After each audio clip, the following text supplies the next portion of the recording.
I'm Athena Bailey. I'm a student. I'm in year 11 at the moment.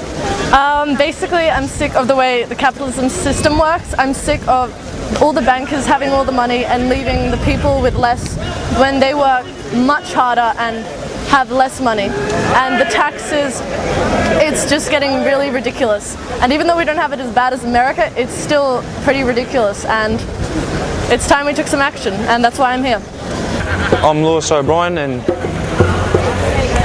I don't know how the carbon tax will affect me even now. I work down at Port Botany, and all of the work down there is conducted on gas forks, and us casual workers down there, which is 90% of us, we're not sure how it's going to affect us, because we're not sure how it's going to affect the industry. I'm just scared of losing my job. I apply for full-time jobs every weekend, but I've taken this weekend off to come down here and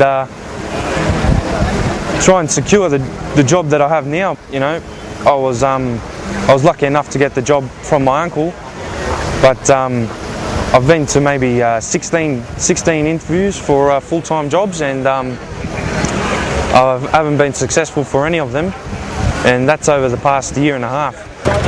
My name's James Cogan from the Socialist Equality Party. As other speakers have said, this movement is an international one. It's developing around the world in opposition to the capitalist 1%, in opposition to social inequality and the lack of a future being offered by capitalism. The issue of what way forward, what to propose for this movement both here and internationally, is above all one of political perspective. The 1% are defended by definite governments with definite political parties and definite apparatuses and laws. In Australia, it's defended by the Gillard Labor government, and that is what the struggle of the working class in this country has to be directed fair square against. I don't think the average worker, especially young workers, have much of a say or any chance in today's world. We're just not represented in Parliament. I think a tax on everyone earning over a certain amount of $1 million, and that could be funneled back through the community. I just think someone needs to stand up and represent the worker, because we're just getting phased out.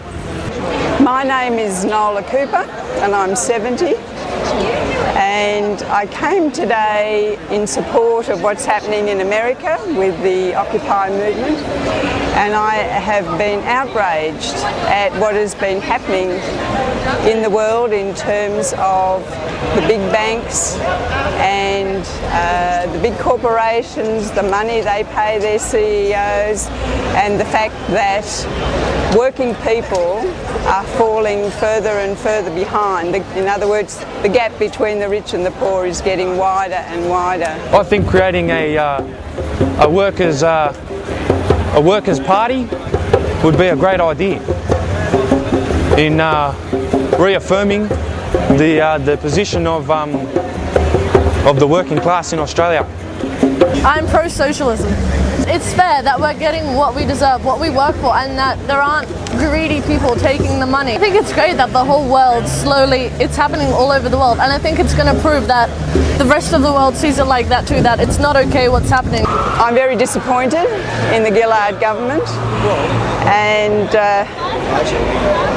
Julia Gillard was supposed to come from the left. Well, one has to redefine what left means if that's the case. In terms of the choice of people that you vote for, sometimes it's very hard in your own electorate to find anybody you want to vote for. And so, you know, what choices do you really have?